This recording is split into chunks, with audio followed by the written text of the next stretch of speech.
Happening, everybody? It is Thursday night football time, and with the baseball season winding down, it means that we now have two NFL shows leading up to lock for some of these primetime slates. So Monday Night Football, we got the Deeper Dive and Live Before Lock, Thursday Night Football as well, and for tonight, joined by my dear friend Eric Lindquist, even though our producer Jacob really tried to not have Eric on the show, but in his defense, I had messaged it because here's what happened. So it's myself and Eric right now on the show. As you guys come in, like the video, subscribe to the YouTube channel. We're sponsored by Underdog. So it's Eric and I on the deep dive. And then we've got Lofty and Neil on Live Before Lock. And we have Jacob sends out the show link to everybody. But by everybody sends it to me, Neil, and Lofty, not to Eric. So I said to him, Jacob, Eric is on the deep dive. He also needs a show link. And his response was, I don't know who that is. So, Eric, now we've got you on the show. You could meet Jacob, Eric, Jacob. Eric, how are you doing today? Yeah, it'd be one thing if producer Jacob and I did not see each other every single night for at least an hour and a half for the last 4, 5, 6 months in a row. But that's the fact. And so it just makes me think that you have a vendetta against me, Jacob. You want me to fail? You want me to not know when my shows are so that Greg can eventually sit me down and tell me, you know what? It's time to go. It's time to go. Yeah. Well, I have to say that phrasing, maybe saying that I'm going to sit you down and tell you it's time to go. Like, I think that taken out of context, that reads very poorly if it was written in a text, potentially in a courtroom type setting. So I would ask you to rephrase that a little bit, but I'm happy that you and Jacob have now met each other. Okay. We got this going. There we It's go. you and me, Tip Greg. to tip, fellas. Baby. And it's been a minute since you and I have done a show together, especially because, baseball winding down. We've only got a handful of viable baseball slates left, and they all lock so early. So it's not like we're doing those shows early in the day. But football, we're going to be breaking it down here. And I mean, what more exciting way we talk about football than a Bears-Commanders game? But the NFL just kills it with these primetime bookings, do they not? I'm in so much pain to a certain extent. It's like, if there was not betting, if there was not DFS, if there was not anything of that nature here for this football game, I can't imagine anything that I would want to do less than watch it. But because of it, I'm going to watch every second of it, and I'm going to probably hate it while it's happening. But here we go.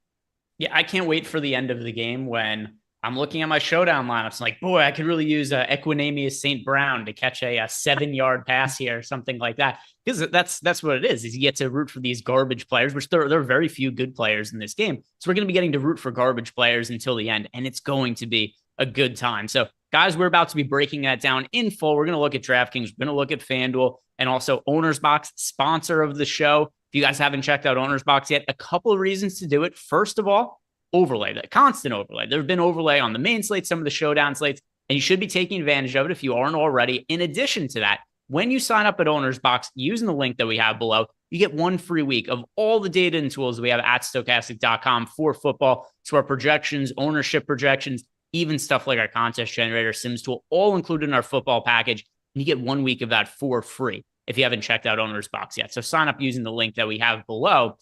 Eric, general just thoughts on the game before we head into it. Who are you picking to win? I will pick Washington. I will not be betting Washington. I don't really see a reason. I saw there were some 6.5s lingering just for a second on the Chicago Bears side. It's 6 across the board here now. It was 5.5 with Washington. You could have gotten 2 days ago. Thought and entertained the idea of betting that. But in the end, I just decided that Chicago and Washington was not going to be the jump start to the week to kind of like make my betting life here, but definitely more inclined to be taking Washington. How about you? So, like, if you ask me which team's more likely to win, I'm going to say the Washington Commanders. But for, like, the purposes of being a little bit contrarian and open the show, like, if I had to bet a side, it's going to be the Bears at what the line is and the money line, especially when you consider Thursday night games generally tend to be kind of trash, right? Short weeks for both teams. Both the teams suck. I think there's a lot of variance to this game, and there's not really any team I think the Commanders should be nearly a touchdown favored over. So if I had to bet a side, I'll say the Bears just to be like on a different side. I'll pick the Bears to win, but it's with minimal confidence. This is a very rough around the edges type of game. Yeah, 44.5 total, though. It's not like some of we have Baltimore and Pittsburgh with a 38 total this week. New Orleans, New England, 39.5. Covered all of that with Lofty on the matchup show today. I mean, 44 and a half points are still kind of expected here, which is surprising when you think about Washington having the 10th rated defense in PFF's grading and overall a decent enough pass rush. Chase Young has a pulse again, which is fascinating to watch from time to time. You obviously get some pieces on the Chicago side that can't stop anybody too. So it's going to be something where maybe we can expect a little bit more offense than normal for a traditional Chicago-Washington style game, but it's still going to be disgusting football. Let's be serious. Shout out to Loughran in the YouTube chat because he missed the end of my owner's box show that I did earlier. But I told him to tune in for this show. He'd say he'd be here. And also he said that he's finally living in his new home. Congrats to Loughran. The independent side or the assisted living side? Let me know. I'll be interested to know that information. We're back, baby. We're just getting ready. NBA season coming up here too. Whole baby locked and loaded. It's going to be rough when I actually myself start to get older because so much of my material is just making fun of my older friends. And I'm going to be there. Dude, I'm going to be there soon. I posted this on Twitter. I pulled my groin muscle changing the filter in my central AC yesterday. Oh, it's just old people shit. Like that, getting injured sleeping, it is the worst. I'm aging. I could feel it coming on, and I'm not enjoying this experience. So for all the jokes, I'm going to be on the other side of them before too long. Shout out to Chris Williams, our friend from Apple. He gifted out 5 YouTube memberships. So thank you for the support, Chris. Always like when you show up and support the channel. We appreciate it a whole lot. QBs, Eric, let's start talking about the actual slate. We'll go through all the positions, talk about some of our favorite captain and MVP plays, and any questions you guys have. If you're in the Discord channel, message me and we could answer those over the course of the show. But starting with the quarterbacks, we've got Sam Howell, we've got Justin Fields, not marquee quarterbacks by any stretch of the imagination, but each of them are coming off arguably their best games of the season. Justin Fields, the bar was very low for Fields. Fields has generally been dog shit the entire year, but finally looked like himself last week against the Denver Broncos. Had 35 pass attempts, looked really efficient throwing the football, ended up throwing 4 touchdown passes. And then Sam Howell maybe didn't have his best stat line of the season, but he threw for nearly 300 yards, didn't turn the ball over against the Eagles. That's a pretty impressive showing. So these two QBs coming off what might be their best games of the season, do you have a preference between them, Eric, or do you like neither, or do you like them equally? Yeah, so looking at our tools, looking at the Top Showdown single game plays tool, it's pretty clear cut that Justin Fields, he's somebody who's going to finish optimal a lot of the time. We've got 26.8% of the time him being the top scorer in this game. Sam Howell a little bit further back here at 16.3%. And then you look at their captain ownership. Obviously, Justin Fields, he puts more constraints on what else you're getting in your lineup, but you kind of alluded to it before the show. I think looking at the flex lineup, some of the lineups that I made in the Sims tool, and as I was kind of hand building out a couple for like the $33 and the $20 3 max, I'm kind of toying with the idea of just making Justin Fields work because there are some cheapies down here. Equanimous St. Brown, you said his name, so he's got a pulse. You got Darnell Mooney, who's not really pulling any ownership and really, really cheap considering historical pricing going back to last season for Darnell Mooney with the same exact quarterback. So I am finding myself getting to more Justin Fields in the captain currently, even though his captain optimal percentage is just 12.1% of what he does to the rest of your lineup. But you compare that to Sam Howell, I don't know. I keep going back and forth because the data is kind of leaning me towards Sam Howell, but I do find myself liking a lot of the builds and a higher projection on a lot of the builds with Justin Fields in the captain. So I think the way to combat that for me is just trying to maybe get to more utility of Justin Fields, because him and Sam Howell seem as though they're going to be optimal more than what people are rostering them in that spot. I'm playing a bunch of both of them. My two most rostered players across FanDuel and DraftKings, this isn't even site specific, because I ran lineups in the contest generator, ran them through the Sims tool, and I've got my top 150 selected for both DraftKings and FanDuel. And doing this for both sites, I land on Fields and Howell as my two most rostered quarterbacks on both sites. Here's how close it is. Well, not most rostered players, you mean, not quarterbacks, because they're the only two quarterbacks. Sorry. Most rostered, the two quarterbacks, my most rostered players. That's a good correction. I also am not playing any of the backup quarterbacks. I was going to say, we know the person that we could possibly reference for that one, but either way, Nathan Peterman will not be in my lineups. Yeah. Just throwing it out there. Jacoby Brissett will not be in my lineups.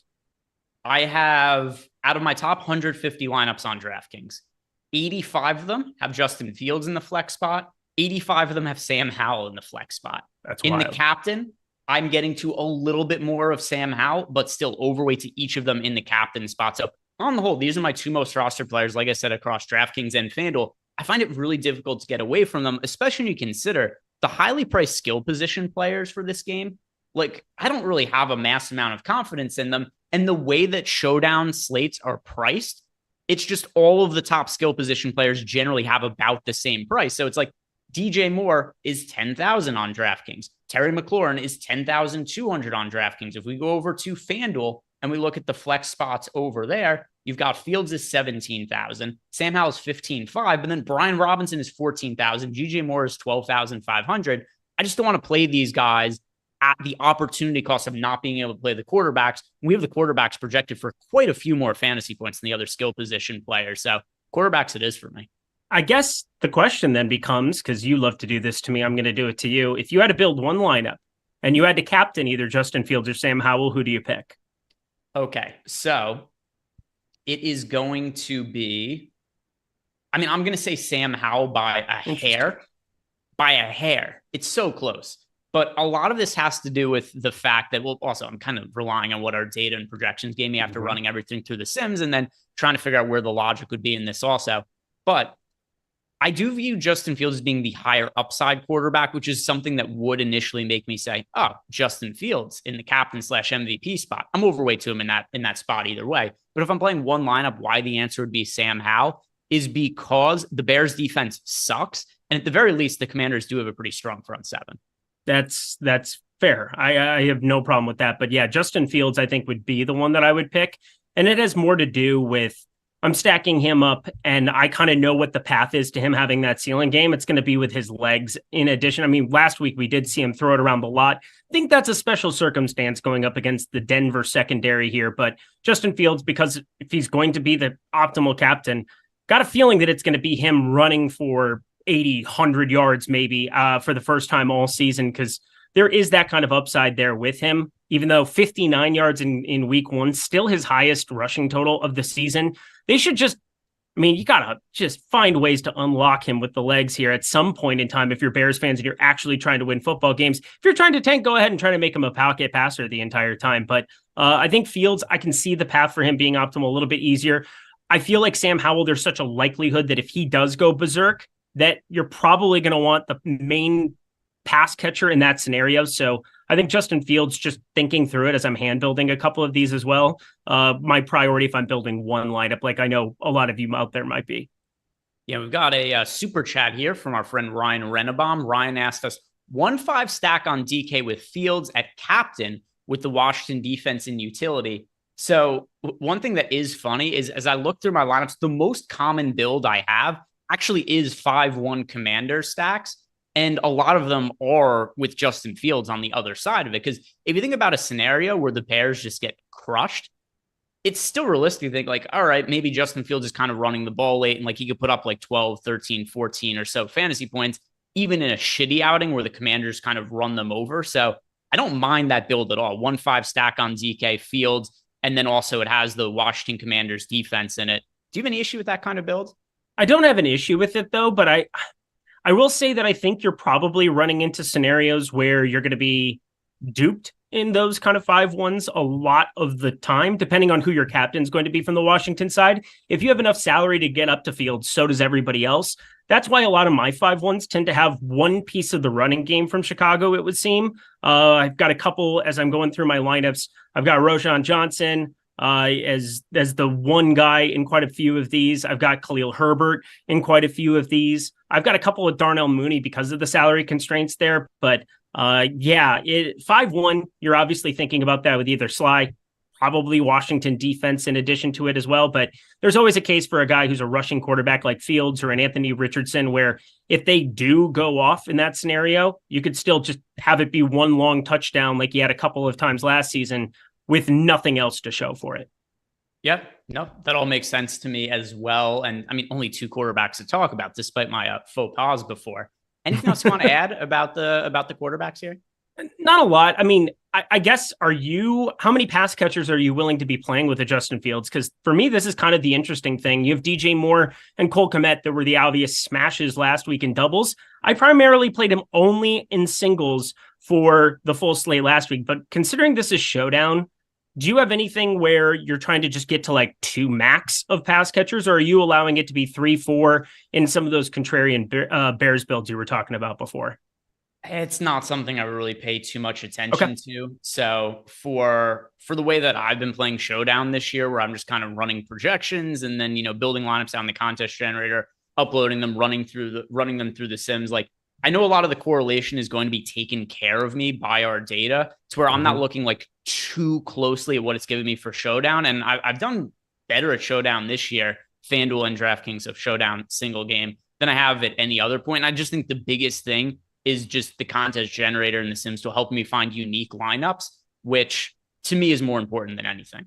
Yeah, and totally. I'm with you. I've had a much better Showdown experience as well this season than last season. And I think the Sims tool, just being able to rank my lineups, have an idea of what I'm doing. And again, just being able to identify some of these 5 ones that I think might be duped a little bit more, seeing exactly the dupes. I think that's probably the most useful thing about the pre-contest simulator that we have, is being able to see, oh, this one's being duped 11 times. I'll skip that one. I will unfavorite it. I will add other ones. You're going to run into dupes, I think, in these largest field tournaments, but I've been focusing a lot on like the $20, the $33 and stuff like that.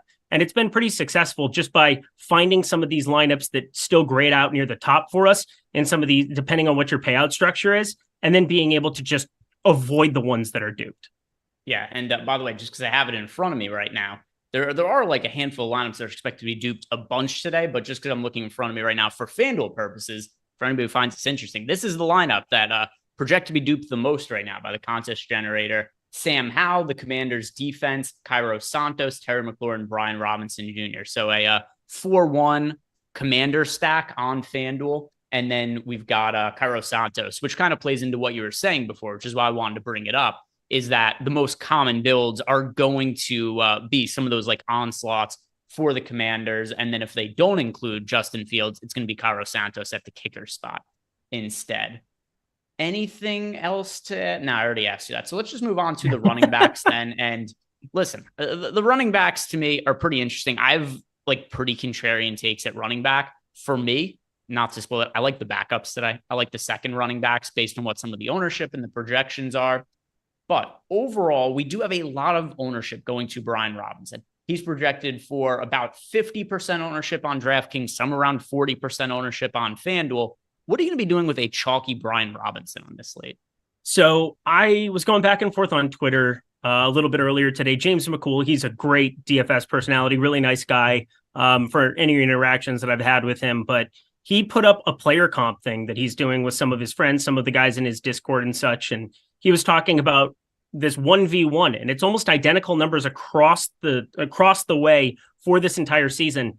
And the guy on the other side was Derrick Henry, and this is Brian Robinson Jr. And yet I feel like a lot of people like you and myself, when I woke up and was working on this slate this morning, kind of came to the conclusion that Brian Robinson Jr. was going to be too high owned, that he was going to be, as the third highest skill position, or the third highest owned play period on today's slate, that there might be some issues for me getting to him when I came through with the Sims. Not the case. Brian Robinson Jr., I do think even in some of these really negative game scripts, like he's had the last 2 times out, he's now going back home, 5.5-point favorites, had 19 and 18 rushing attempts in positive game scripts compared to the 10 and 14 that he had against Buffalo in the blowout loss. Philadelphia, they did have Gibson on the field a little bit more. So even though he's only playing 55% of the snaps, and that Antonio Gibson's going to be in there for the passing volume, I totally get why Brian Robinson Jr. is showing up as the third highest owned player on this slate. Even with that expensive tag, I'm playing a lot of him.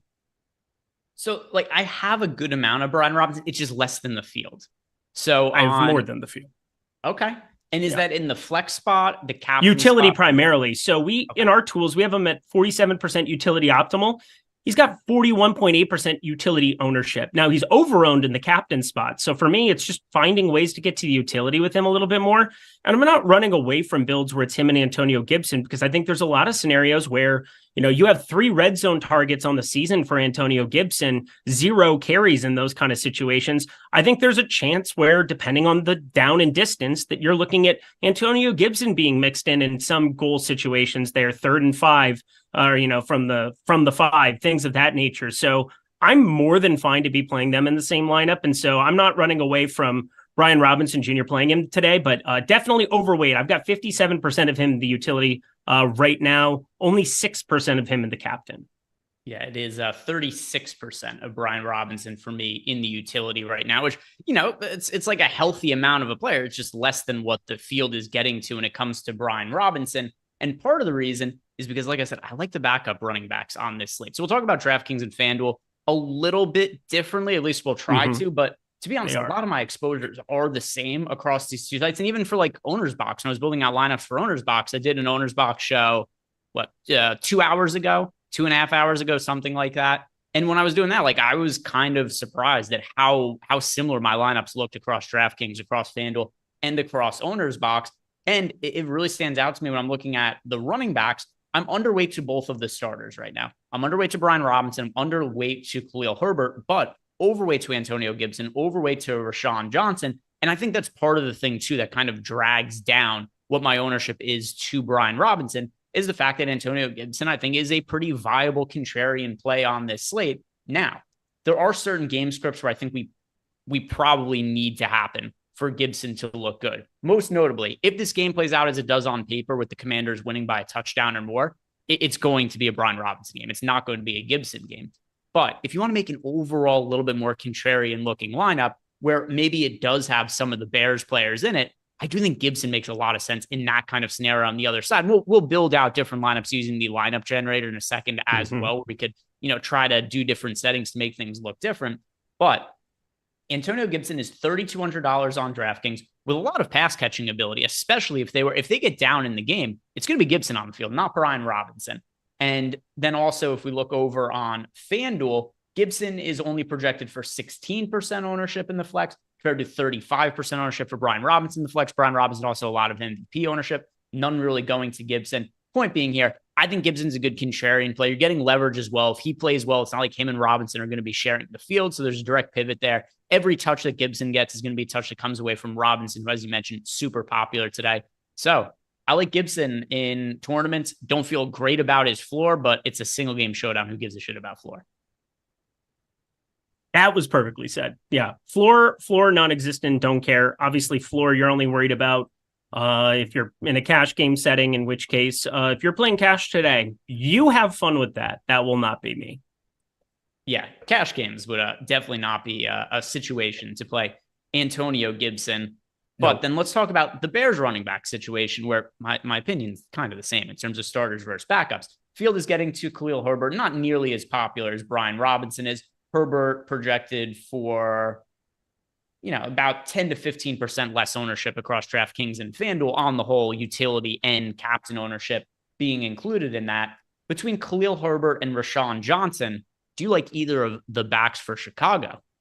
Do you know what Khalil Herbert's PFF grading is?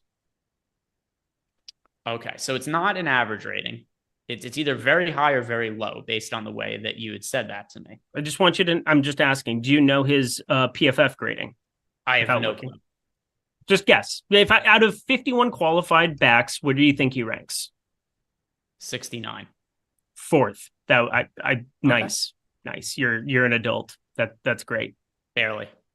Okay. Well, Khalil Herbert is apparently really, really good at running the football. He's been really efficient, and yeah, there's really no questions about how he's going to be utilized here, even though they tried to say Rashawn Johnson going to be getting lead back. Doesn't matter. If you have a guy who's going out, getting you over 5 yards a carry, like he had 5.7 yards per carry against Denver last time out, got involvement in the passing game as well, 4 for 5. He's going to be a part of my showdown lineups. There's not really a question about it. Now, the question does become, if it's not going to be him, does Rashawn Johnson end up kind of being the guy here?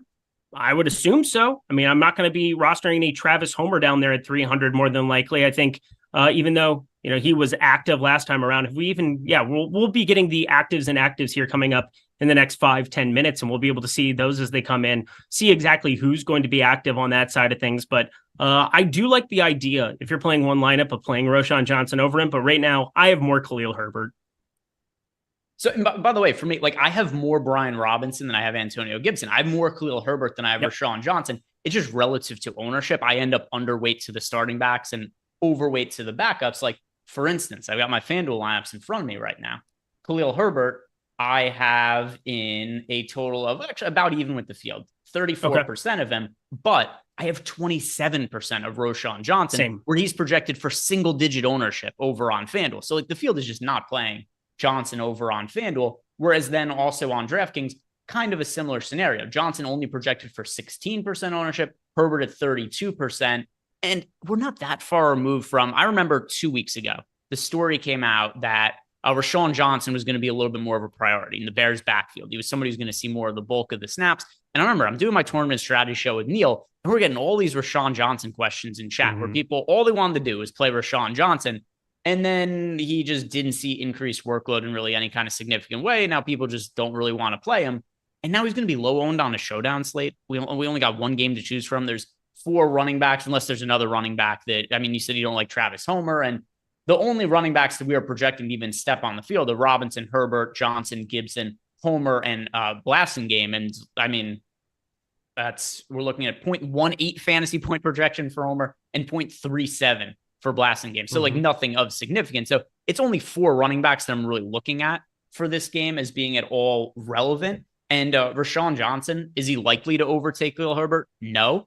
But also he's somebody who, and tell me if you agree or disagree with this, if the game was to get out of hand, I do think that Roschon Johnson is more likely to be involved in the passing game as the passing game back, and also is more likely to be playing in garbage time, that kind of scenario. Yep, absolutely. I mean, that's kind of what it is for me as well, as I'm looking at some of my 4-2 Washington builds, things of that nature here in the Sims tool. It definitely ends up being a little bit more Roschon Johnson for me. And, looking at my second highest projected lineup, Roschon Johnson, one of 2 Bears in it, him and Justin Fields. So there's definitely something to that. Again, Roschon Johnson really showing up in all of my highest in terms of simulated ROI. And that just means he's probably going to be an underutilized piece. I probably don't have any interest in going to the captain spot with him. If I'm building out, fewer than 150 teams right now, I built out 75. Probably going to be sticking with that here for large field stuff, and then, focusing on my 3 max stuff. And he will definitely not be a captain in one of those. Definitely want to be going further up the board for it, but he is just a fantastic utility play at this ownership. Anything else you want to bring up at the running back position? If not, we can answer. We got some questions here for us. I mean, I do have like 1 share of Blasingame, but like he's projected for fewer tenths of a fantasy point than he has letters in his last name. So that's not ideal. Yeah, he's got 0.37 fantasy point projection, and Blasingame is spelled with 17 letters. If I count it, I'm not very good. Give or take a few. It seems pretty good though. We just work at a data company. Don't worry about it. Yeah, but that doesn't mean counting. That's true. That's difficult. Like I could do division, multiplication, counting. Fuck off. That's way too hard for me. We've got some questions here. We got super chats. We got questions in the Discord. First, Jillian Sullivan. Jillian wants to know, captain for 1 lineup only, DK single entry, 10K plus people. So if you are playing 1 lineup, I am going to recommend that you captain. So this is where it's kind of interesting, right? Because I have overall, my highest rostered captain is Sam Howell. My second highest rostered captain is Justin Fields. But my lineup that projects best for single entry has Fields as the captain choice. So for single entry, I'm going to say Fields. Fields is my favorite captain for anything today if you're building 1 lineup. All right. So Jillian, Justin Fields it is. A couple questions from Discord. This one is Solvers Are Lame. Solvers Are Lame wants to know, how popular do you think Washington onslaughts will be in large field GPPs? Fairly popular. People are rightfully very low on the Chicago Bears. You're always going to see that like 3-3 lineups are just going to be the most popular in general. But I think probably like the second most popular lineup is going to be 5-1 Washington.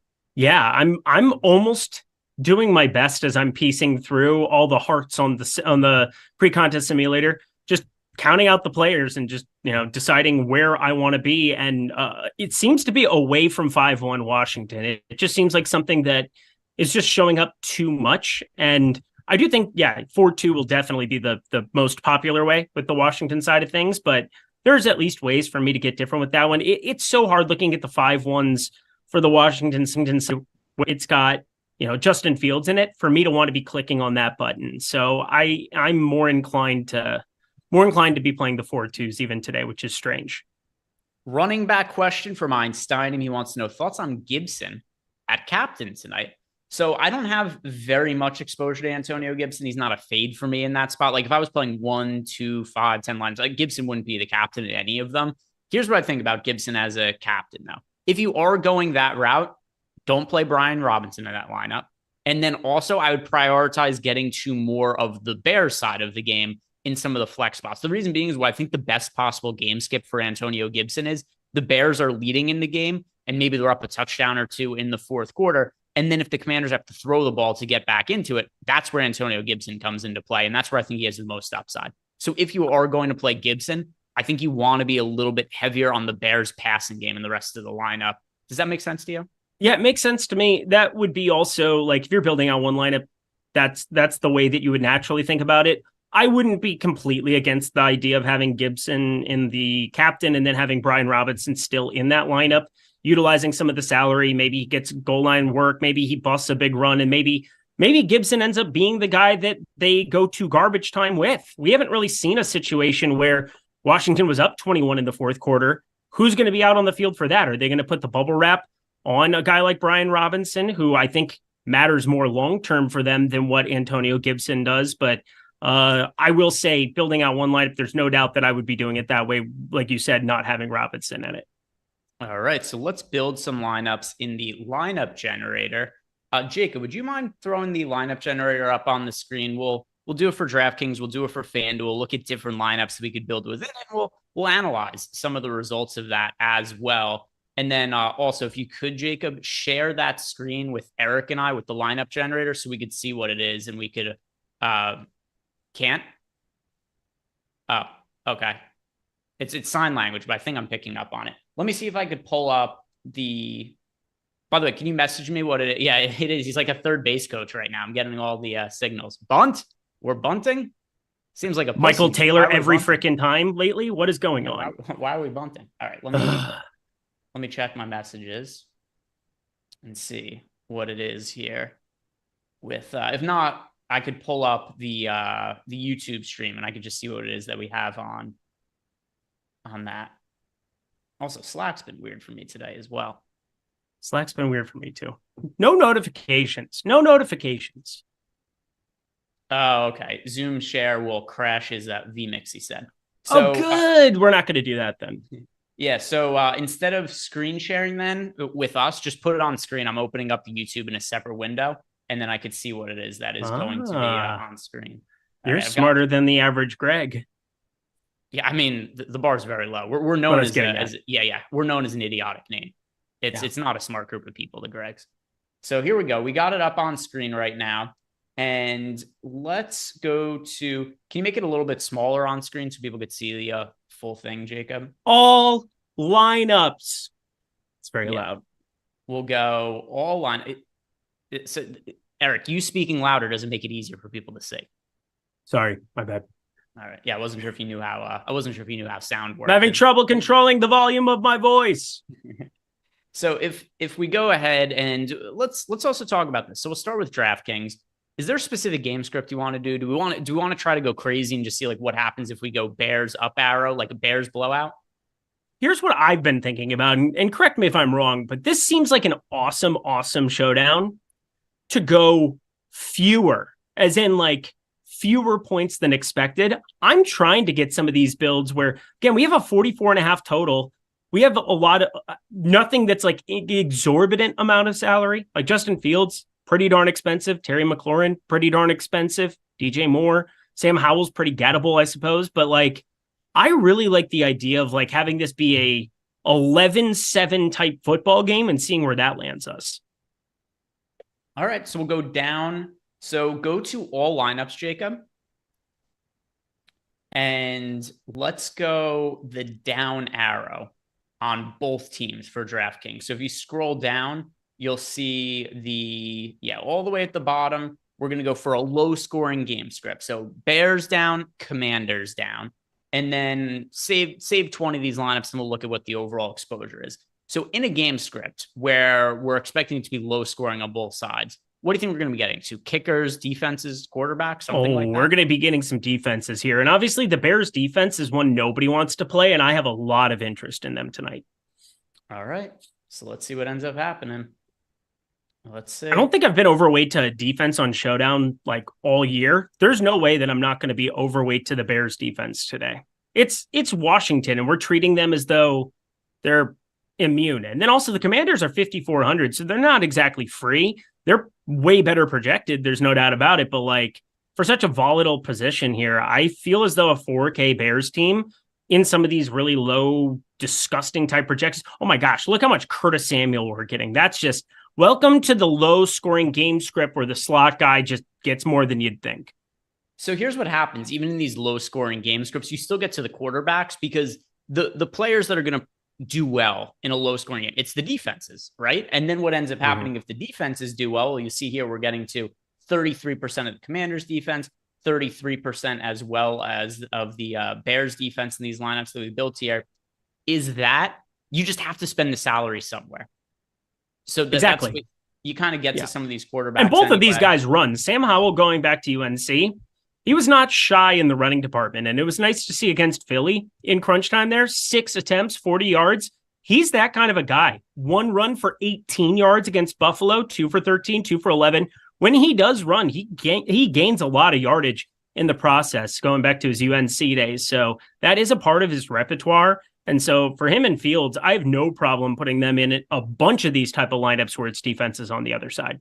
In the first lineup that we have up top there, it is Justin Fields in the captain spot, Bears defense, Brian Robinson, Curtis Samuel, Sly, and then Sam Howell. So both the quarterbacks are in there. We've got a defense. We've also got a kicker. And then this other lineup that we have in here, double defense. By the way, now anybody who's watching this, like these lineups are now going to be owned more than they should because we're showing them on screen. But double defense, Bears and Commanders, Samuel, Fields, Herbert, and McLaurin. So kind of an interesting look at some of the lineups and what we get to as far as exposures. We're going to a lower scoring game script.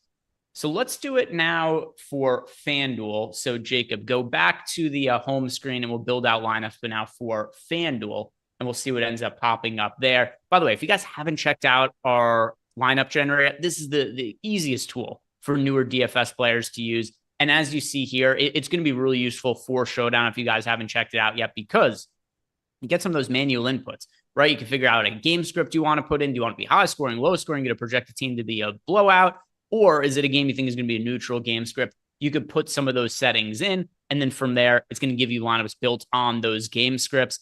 And $14.95 when you sign up for the first time. Also, good for the main slates. Thursday Night Football, Monday Night Football, Sunday Night Football, all covered here in the lineup generator.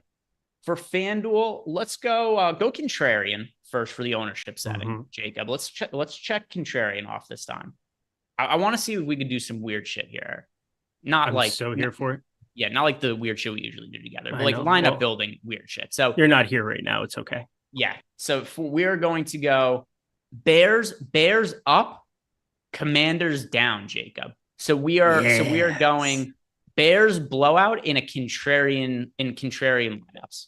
Yes. Let's see what kind of weird lineups we get to here.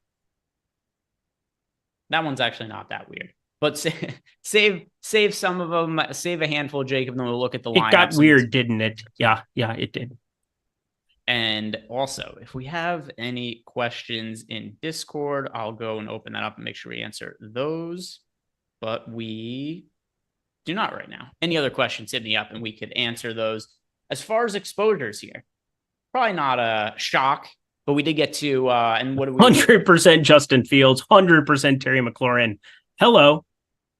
Yeah, all of the Fields, all of the McLaurin. We also only built out 3 lineups here, but lots of Fields, lots of McLaurin, and then also we're getting to DJ Moore as a pass catching option. We got Roschon Johnson as the backup running back there. I said I liked Roschon Johnson a little bit. We got Khalil Herbert, but yeah, DJ Moore and Darnell Mooney as the pass catchers there. Which anything else you want to add about any of the lineups or anything here, Eric? No, it's just obviously on FanDuel, you're definitely still hunting for touchdowns in a single game type setting. And if you want to try to get different up there at the captain and not be rostering the quarterbacks or anybody else, I like the idea of getting to a Roschon Johnson where maybe he gets 2 garbage time touchdowns. Maybe something happens there where they're coming from behind and something happens. As you said before, he's somebody that we're kind of like thinking comes in and gets involved in the passing game a little bit more than that of like a Khalil Herbert. I do think Herbert's going to be exponentially more popular over on FanDuel in a spot like that. Over on DraftKings, it's hard to get that kind of leverage, mainly because like people are still going to click on Roschon Johnson up there, even though they probably shouldn't. But from a touchdown perspective, if you get 40 yards on 3 catches with 2 touchdowns for a guy like Roschon, that's really, really intriguing to get completely different and avoid all duplication. Cool. Yeah, I could definitely get behind that. So let's go ahead and start talking about some of the pass catchers, and we could group the wide receivers and the tight ends together. And I like paying up for, as I've kind of made it clear, I like paying up for the quarterbacks above all else. That's Same. Really the priority for me on this slate. But Eric, as far as the pass catchers go, we have an expensive Terry McLaurin. We have an expensive DJ Moore. McLaurin 10-2 on DraftKings, DJ Moore 10,000. So I think because the pricing is a little bit different at wide receiver, we'll talk about the 2 sites differently here. But as far as McLaurin and DJ Moore go as pay-up options, I'm underweight to both of them because of how expensive they are and that they do come with an opportunity cost of not being able to pay up for the quarterbacks. So, Eric, McLaurin, DJ Moore, do you like one of them more to the other, or do you not like either of them all that much, which is where I'm at? I like Terry McLaurin more than I like DJ Moore, but I'm with you. I'm below the field on both of them because I think just the path to avoiding duplication on this slate is to like more Dotson, Samuel, Mooney, guys of that nature. If you're going to leave salary on the table, which I'm willing to do with the quarterbacks, I'm looking for paths where I can just be different than a lot of people. And yeah, I'm going to be losing money in these kind of slates more than not when you make that kind of a stand. But again, I'm not in the business of trying to hold hands with a couple thousand lineups here, trying to go for like that 0.1 difference separation there. I'm more inclined to be getting to the Dotson, Samuel, and then definitely Darnell Mooney, who I think is going to just be somebody that I live and die with. We haven't seen that deep shot really pan out here yet. We saw multiple times last season where Darnell Mooney can take it to the house, and then you're looking at a massive ceiling game here for Fields. I think at 5K for him, he's like the guy that I'm the most leveraged over the field on. He's pulling the least amount of ownership there in the utility spot. And almost all of these guys that I'm referencing, they're guys that I'm overweight to in the utility spot because I'm playing this slate very similar to you where captain, it's a lot of quarterbacks. I've got some defense captains that I'm mixing in because there's going to be some positive leverage there as well. But as it stands right now, looking at my lineups, McLaurin, Moore, I'm not at 30% on either of them. Yeah, I'm underweight to each of them. I do have more of McLaurin than I have of DJ Moore, but it's not saying much. I'm underweight to both of them, and it's just not where I choose to pay up with my salary. If I'm going to be rostering wide receivers, which we'll talk about in a second, I prefer the cheaper wide receivers to the pay up. But even with that said, on the cheap, I prefer the cheap running backs to the cheap wide receivers today. So I'm kind of rooting for weird game scripts because it's like I'm rooting for Justin Fields and Sam Howell to throw the ball to their pass catching running backs. Mm-hmm. I'm cheering for Logan Thomas in like the worst way. Ooh, in the worst way. Yeah, I have so much Logan Thomas, and he's kind of the guy that if you're going to see Terry McLaurin fail, if you're going to see Jahan Dotson fail, there is a upside for targets for Logan Thomas. We saw 8 for him against Arizona there in week 1. Somebody that I think just I hope he never comes back and just stays on the screen like this forever. People don't know how many videos of the internet there are of Eric just sitting here with his face like that, just waiting for it to hit him in the face, and he just knows what's coming his way. And that's the exact same position he's in. That's how, because you got to keep your eyes closed. You don't want to get anything in your eyes. This is fantastic. We could do the rest of the show like this, and I would be perfectly happy. Do you think he knows he's frozen, or is he still talking? I hope he's still talking, just still going.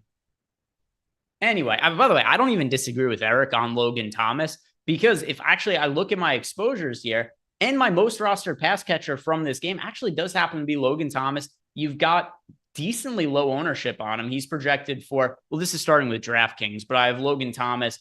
He's projected for 23.7% ownership. I've got mid 30% of Logan Thomas. So I don't disagree at all. You're also getting a reasonable price point on him on DK, only $5,200 in that mid-range price. And those are my 2 most rostered wide receivers in this game. both 5K pass catchers. One of them is Logan Thomas. The other one, Curtis Samuel. So when I'm looking at the Washington pass catchers, that is where I'm deciding to go with to get my exposure. We've got a question in the Discord channel. This is from IC50. And IC50 says, how about the theory of it being on a short week and Herbert getting all of the work? And last week, Roshan wasn't quite as involved. So let's see, what was the actual touches between these two last week? We had Herbert get 18 carries and then 5 targets in the passing game, which is, by the way, by far the biggest workload he's had the entire season. We had Khalil Herbert have 18 carries last week. That's the first time the entire season that he's even had double-digit carries. He also had 5 targets, which was a season high. And then as for Roshan Johnson, he saw just 5 carries and 1 target. So I don't think it's a bad theory, the idea that they went a little bit heavier on Herbert last week, and now just a few days later on a short week, they could look at Roshan Johnson. Eric, welcome back to the mix. What happened, man? Thank you. Internet just went out of my entire area. I'm on a hotspot that I have available, fortunately. So hello, I am here, but internet's down on the entire block, mainly because it's like 95 degrees here in frickin' October. What is going on? I'm not following. Why would hotter weather in October mean the internet goes out? I don't know. For some reason, it just seems like on these hot days, it's been going out from time to time. And this is just dumb.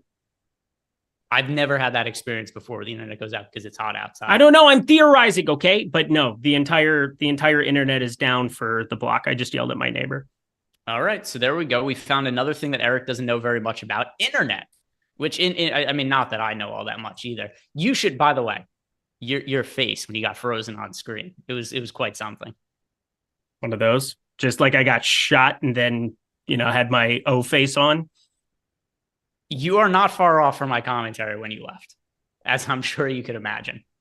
I don't even want to know. Yeah, if anybody's frozen more on these shows between you and me, it's you by a landslide. Used to be, not anymore. It's been a minute since I froze on a show. It's been forever. Maybe because it's cooler where you live, huh?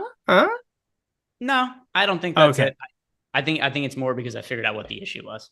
But now it sucks because I can't follow along with chat on my iPad. So you can say whatever you want about me. You get full immunity. Have fun, chat. Diplomatic immunity. So Hammer, you can't sue. But what ended up happening with me was, so this is actually what found that it was Chris Karen when he was still here was the one who figured it out. It was, I had this old camera and just the connection was shitty on it. So the connection would get lost on the camera and it would just cause Zoom to bug out and it would boot me. That was the issue I was running into then. Cool story, Greg. Can you tell it again? I certainly can. So what ended up happening was I had this. Okay, now wait a minute. It's a Logitech camera. Oh, okay, Logitech. Like the video, we said that it sounded like Magikarp. Pokemon. Logitech. That's what it's same syllables. Yeah, it's the pre-evolution of Magikarp. There we go. And if you guys haven't done it yet, like the video, subscribe to the YouTube channel because where are you going to get this fantastic content anywhere else? But here's something, but we're going to give you some good information as well, because here's the easiest way for you to make some money today. We have Bet365 and their deal that they were offering earlier in the week. All right, that one's gone, but the new one they have is still pretty damn good because when you sign up at Bet365 using the link that we have below, you place a $5 bet and they're going to give you $150 in bonus bets. Super, super easy way to build up your bankroll. They also recently launched in Kentucky. So the states this is available in: New Jersey, Colorado, Ohio, Virginia, Iowa, Kentucky. If you guys haven't taken advantage of the Bet365 offer, first off, I mean, shame on you because you really should have at this point. But if you didn't, you might be running out of time because we never know when these deals are going to stop and start. Like yesterday, the deal just ended abruptly. We got a message from Bet365. No lie, on like 8 hours notice, and it totally fucked up everything because we had graphics made and all that for shows that had already happened. And if you didn't take advantage of it, they still got this offer. I don't know how much longer this offer is going to be around either. So if you're signing up with Bet365, use that link below. Bet $5, get $150 in bonus bets. And if you or anybody you know has a gambling problem, call or text the number 1-800-GAMBLER.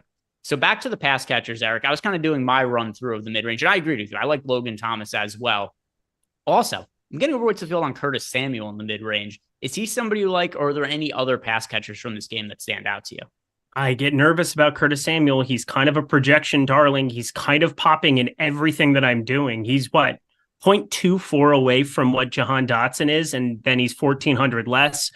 I'm a little bit worried that he ends up getting steamed as a result of that. And when we get to flip, we're going to see that he's more popular than projected. But as it stands right now, I can't really come to that conclusion. And based on how much salary I'm leaving, it's not really going to matter in some of these builds, leaving $2,000-$3,000 on the table. So, God help us. But Jahan Dotson getting to more Curtis Samuel in that mid-range as well than him. So there we go. That'll be enjoyable. Equinemius St. Brown getting overweight to him, getting overweight to Diami Brown. Seems like every pass catcher that isn't Terry McLaurin, isn't DJ Moore, is one that I'm kind of interested in trying to get leverage with because, well, if something happens to one of those two, be it, it just ends up dropping a bunch or things don't pan out for them in some capacity, could be injury as well. Cole Kmet, Logan Thomas, getting some shots with John Bates and Tunyon, but nothing that I'm trying to get crazy on with those last two. Cole Kmet, Logan Thomas, definitely more parts of my builds. Do you have a preferred pass catcher from the Bears side of the game? I know you mentioned some guys there, like Equinemius St. Brown, super contrarian. He's only projected for 4% ownership on DraftKings, on 5% ownership on FanDuel. DraftKings, we've got St. Brown projected for 6% ownership. Is there a player from the Bears that you like pairing with Fields as a pass catcher? Like pairing? Probably not the right way to say it, but Darnell Mooney, I am playing. I'm just going to play a lot of Darnell Mooney. He's the lowest owned of these guys. Just because people haven't seen it yet, there's going to be an opportunity for him. He's only had 8.7 yards per target this season, which is a little bit surprising to me. Eventually, they're going to have him running downfield more and more. You got to think that it's coming here. That's how he's been utilized in his career there. And I want to be taking shots on that positive regression for him now at low ownership. Because, if he had caught a deep ball or two, you'd be looking at him being in the 27, 28% type range. So yeah, he's less likely to work out for you than DJ Moore, less likely than pretty much everybody on the Washington side. But Darnell Mooney, I'm double the field. That's an uncomfortable feeling. My preferred way to attack the Bears passing game is with Justin Fields naked. Like I'm underweight to these pay up options from the Bears passing game. And I mean, it's very within the realm of possibility that Justin Fields has one of these games where rushes 12 times for 80 yards, scores a touchdown. That's where a lot of his fantasy production comes from. So I'm looking at Justin Fields. And then, I mean, once again, to talk back about what was before, I'm overweight to Field on Roschon Johnson. So I think that that's what I'm really going to be rooting for here. Justin Fields running the football, or Via's throwing the football, going to Roschon Johnson, some of these passing situations, because I'm underweight to the field on the Bears passing game. It's also really hard to know what to make of these individual pass catchers because by and large, last week notwithstanding, Justin Fields has not been all that effective throwing the football. So we've seen games in the past where Justin Fields breaks slates with like 120 passing yards because he rushes for more than he ends up throwing for. And that's kind of what I'm building my lineups for on this slate. We also already kind of covered the tight ends here. So talked about all the pass catchers to this point. Kickers. Eric, we've got Cairo Santos. We've got Joey Sly. Do you have a preference between these two kickers? Because I have one that's popping up way more than the other for me. Yeah, so Joey Sly is popping up a ton. But there's also a case to be made here as we're looking at Cairo Santos, 6.83 next to Joey Sly, 8.28. And mentally, I'm thinking, well, he's $400 more for the team that's the dog on the road here. I should probably get to more Cairo Santos. So for me, let me just double check here in terms of my exposures here in the pre-contest simulator, because that went away. Yeah, I'm getting to a lot of Joey Sly.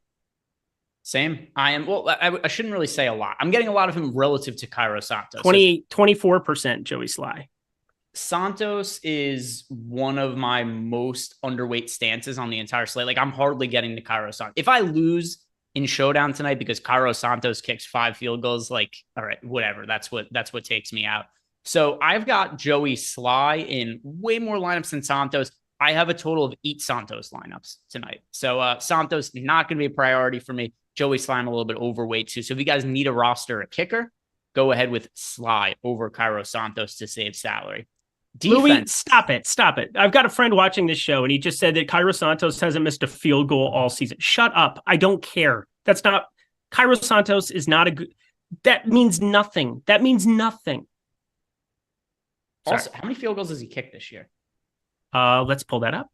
Oh my, it's very, he's 4 for 4. Who cares?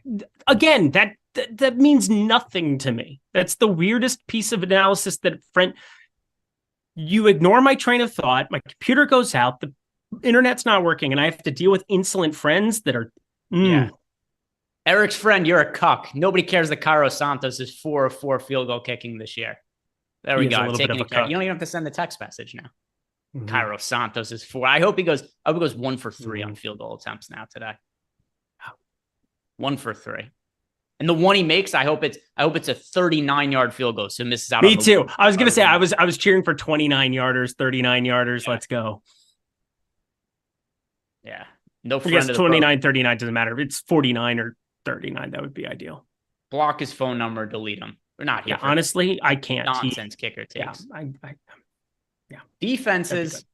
We've got the Commanders are going to be somewhat popular today. Bears picking up some ownership, nothing really crazy. But let's start with the Commanders, and only a couple minutes left to go. So if you guys haven't left us any questions yet, leave those into the Discord channel. If you guys want to ask Eric or I a question before we head out of here in a few minutes and turn the show over to the live before lock guys. Defenses, what are you doing with the super chalky Commanders, D? I'm going to be over the field. Going to be over the field on Bears defense. Actually, no, I'm going to be underweight on Commanders. That's good to know. That makes me feel better because generally I don't like to play popular defenses, especially I think they're going to end up being more popular in like a 3-max setting. I think something, like the $15, they're still going to be, right around where we have projected here. 28.7% utility optimal that we've got them in with. Again, over a quarter of the time they're showing up as utility optimal. That's pretty wild for a defense there. That's over on FanDuel. There we go. I had the wrong thing pulled up. Over on FanDuel there. And then over on DK, I'm going to be getting to a ton of Bears defense. I think they're going to come in way, way lower owned than in some of these 3-max type situations as well. I find it to be uncomfortable. Again, a chalky Commanders defense. That's kind of a tough sell. But a quarter of the time, 24.5% over on DK. There's positive leverage coming in on that. That's wild to see a defense that's that popular getting positive leverage. We've got a final question. This is coming from YouTube from Malcolm Revamp, and this is what we're going to wrap the show up with. Malcolm Revamp wants to know, and this is the only question for you, Eric. He doesn't even want my opinion on this. He only wants to know from you. Eric, what is your cash play on DK and FanDuel? Cash play? Play both quarterbacks. I would say that that's a pretty fair assumption, but I'm not playing cash because, again, cash today sounds really, really awful. I will say, let me pull up what I would have as the highest projected here in my lineup. Upload projections. Here you go. My DK lineup for you would be Sam Howell in the captain, Justin Fields, Brian Robinson, Jahan Dotson, Commanders, and Antonio Gibson. 5-1 Washington. What a time to be alive. All right. That is going to do it for us today, guys. Thank you very much for watching, but don't go anywhere. We got live before lock right after this. Laufey, Neil, going to be breaking down everything you guys need to know as we approach the final countdown to lock. So stick around for that, guys. Good luck. See you back here tomorrow.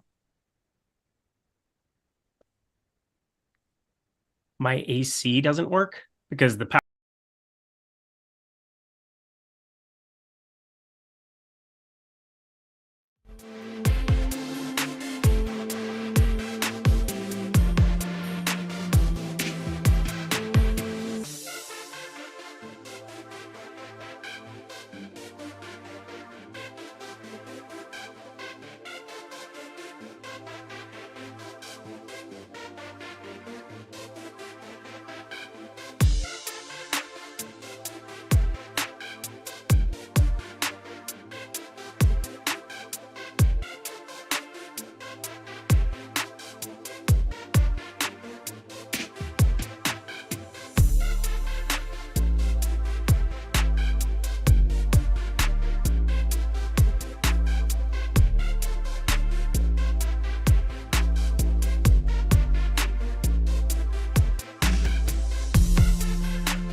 Yo, what's going on, everybody? Good evening. Welcome to the Stochastic.com NFL Live Before Lock, little showdown edition here. Heck of a ball game we've got on our hands tonight. Washington Commanders, let's do it. Chicago Bears, that's right. Fun game. You know what? It doesn't need to be fun on paper. That's why we play DFS. That's why we bet on sports. We're going to make tonight's game fun. We did it plenty last year. Neil Orfield at Player Q, DFS, and myself, Loughran_D on Twitter. We've been around the block a few times when it comes to dog shit Thursday night football games after getting the Broncos 15 times in a season. So I'd say we're well equipped to tackle this one, dude. Yeah, you know what's fun? Is winning money. So hopefully we can win some money tonight. Yeah, I mean, I love these ugly games as much as the good games, to be honest, on Showdown. I feel like this is a game where you can leave some salary on the table. There are ways to get unique. So I actually really like this slate tonight, even though it's going to be hard watching the game. It's fun in theory until you're watching the game and suddenly it's like, my God, can they just get a first down? But as of right now, I'm excited about it. You know what's not fun, though? You say it's winning money is fun. You know what's actually the worst thing in the world is watching all four quarters of a game like this and then losing money. That is, and especially games like this when it is like typically more low scoring, you end up like having a sweat later into the game. So you think you're going to win money into the fourth quarter more often, and then something happens and you end up not making money. So yeah, it can be very frustrating. I'll acknowledge that. Yeah, it's brutal. But hey, let's try and avoid that today. What do you say? Let's try it. Let's do our best. Yeah. RS, is Owner's Box promo automatic with link? No, yes. You don't need to use a promo code. If you're trying to get the free week of our tools, you'll just use the link and you'll get an email from us. The link in the description of chat will get you there for sure. Sotek said, what's even worse, Laffy, is not hitting the like button. Oh, God. Hit me with the setup on the alley-oop. A single second. Atone for your sins here. Neil, I must say, we're at 230 likes. That seems weak, all things considered. I mean, over 1,500 people with us right now. Yeah, I mean, so we're more than halfway through the stream. We're at about 230, and generally, like halfway through the stream, most people who are going to hit the like will have hit it. So I'm going to set the over under at like maybe 315. What an asshole! We'll crush 500. Believe, have faith in the people, man. They get us there every time. We appreciate all you guys for being with us tonight to watch some wonderful Thursday night football. Let's shoot this north of 500 out of the gate. Take a single second, Neil. Have them atone for their sins. Atone for your sins. Yeah. Someone said we should have the community named the Sinners. I like that. Oh, or the Simmers. Right? Like how do you incorporate? Because we do Sims now. The Simmer. All right, I don't know. We'll workshop that. We'll the workshop Simmers. that. I don't know. Yeah, but there's something there for sure. There's something there. All right, Chris Williams, appreciate you, man, gifting those memberships. Oh, and Huday Hacker with another 10 gifted Stochastic memberships here on the channel. Chris with 5. Dude, people are in the giving mood. People are in the giving mood today. A lot of philanthropists in the chat. Appreciate you guys, though. You're the best. Let's get into this. And like I said, follow Neil at Player Q DFS me, Alofi_D. Wow. I like sunflowers, Simmers and Saints. I kind of like that. It's like a play on sinners. Like you understand where it's coming from, but you don't have to. Not bad. Good work. We're gonna workshop. How about by Wednesday we will have something locked down for the name for the community, and you guys have a say in this. Let us know. Seriously, we got some good ones yesterday. Simmers and Saints. That's interesting.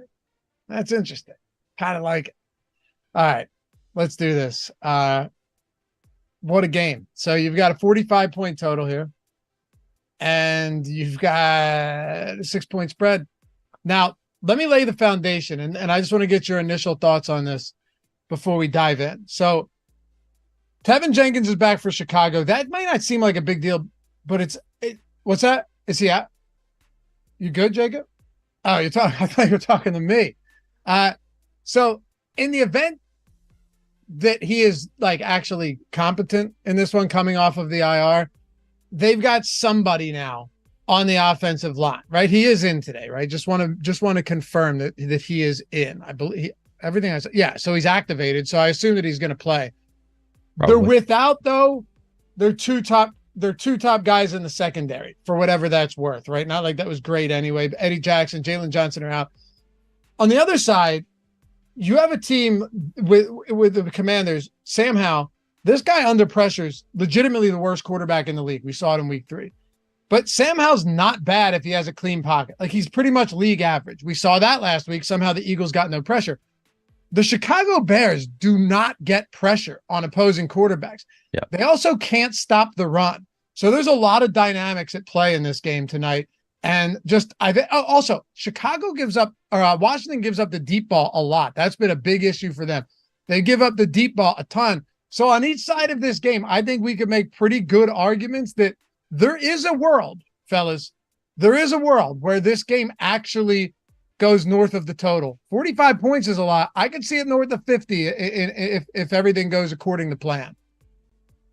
Yeah, I mean, for sure. This is a game. I feel like this is a game that could go a lot of different directions because we have the Bears defense is awful. The offenses are like have their game. So yeah, I agree with you. This game could go a lot of different directions. All right. Well, what are you doing at quarterback today? We have Justin Fields, who coming off his best game of the season. Somehow they still managed to lose that, which is remarkable in its own right. You have Justin Fields and then Sam Howell on the other side. Again, if Sam Howell's not getting pressured, he's pretty good. Pretty wide, the distribution when it comes to targets for this Washington team, it's like nobody's above 20%. McLaurin, then Dotson, then Curtis Samuel, Logan Thomas. Pretty spread out. Last week we saw that change. There were really only 3 guys that got any significant target share. Maybe we see that going forward. But let's start it off with quarterbacks. How are you approaching them? Not just whether you're playing them or not. Obviously you are. But how are you playing them at captain, in the util? Are there any ways that you want to get different at this position? Yeah, so obviously, as you said, I am playing them. I'm above the field on both quarterbacks currently. Sam Howell, probably not a concern tonight that he's probably not gonna be pressured a ton by this Bears defense. They are one of the worst defenses in the entire league. So starting with Howell, he has a little bit of rushing upside, has been rushing for more than 20 yards per game so far in his career, 2 rushing touchdowns in 5 games. So clearly has some rushing equity. I'd say that you almost could play him in the flex naked. I don't think I'm going to. I think I'm going to force at least one pass catcher anywhere you play him. You could play him in the captain spot with just one pass catcher in the flex. I think I still prefer, if I'm playing Sam Howell in the captain spot, to have multiple Commanders pass catchers in the flex. But I think he's got enough rushing upside that you at least can consider playing him naked in the flex or with just one pass catcher in the captain spot. Fields, you can play anywhere. You don't need to have any pass catchers along with Fields. He is totally viable even in the captain spot. Last year, Lofty, I looked at every showdown slate that had a top prize of at least $500,000. There was only one example all of last year of a quarterback being making the winning lineup in the captain spot without any pass catchers in the flex, and that was Justin Fields. That was in week 7 last year. Justin Fields was in the captain spot with no pass catchers in the flex in the winning line. He did have Khalil Herbert was in the flex, but I don't think he actually did anything in terms of receiving, or didn't do much in terms of receiving. So essentially Justin Fields in the captain spot without any pass catchers in the flex. He's like one of very few quarterbacks that I would play in the captain spot without any pass catchers. I think it's viable. I'm not saying that is my preference to play him naked in the captain spot, but it is viable for Justin Fields. So yeah, I'm playing a lot of these guys. I'm playing Justin Fields in some spots naked. I do prefer to have him with a pass catcher though. Yeah, I do too, because look, like I said, first of all, this Washington team, the defense, it's not like they've been stout, right? They haven't exactly been great. Sure, they limited Arizona to 15 points or whatever it was, but coughed up a ton to Philly. AJ Brown ran all over them in that game, and after the catch too. Like, they couldn't tackle it. Now AJ Brown, all of these guys on Chicago are far cry from AJ Brown. DJ Moore is good, don't get me wrong, but he's also really expensive. Cole Kmet's the type of guys we saw last week that can give you a 2-touchdown game. We saw multiple of them last year.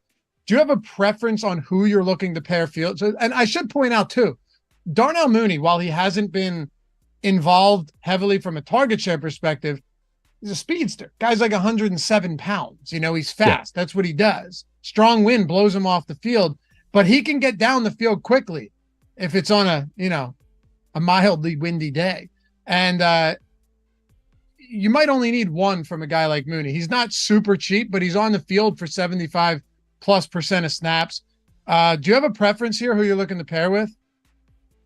So I'm aware of the fact that last year and this year, every game that we've seen Fields have like a great fantasy game, Cole Kmet has been right there with him. So like it seemed like every time Fields spikes, Cole Kmet has also spiked so far, but that's still a really small sample size. So I just want to state that I am aware of that trend of Cole Kmet always going off when Fields goes off. I'm not really factoring that in here. I like Cole Kmet just fine as a pairing partner with Fields, but it's a really small sample size of Cole Kmet. And that was also last year they didn't have DJ Moore. So I'm not really putting too much stock into that fact. I don't know that I do have a strong preference necessarily who I'm pairing Fields with. I'm with you. I think Darnell Mooney looks pretty good here at 18% ownership. Very interesting. But I also like pairing him with DJ Moore just fine.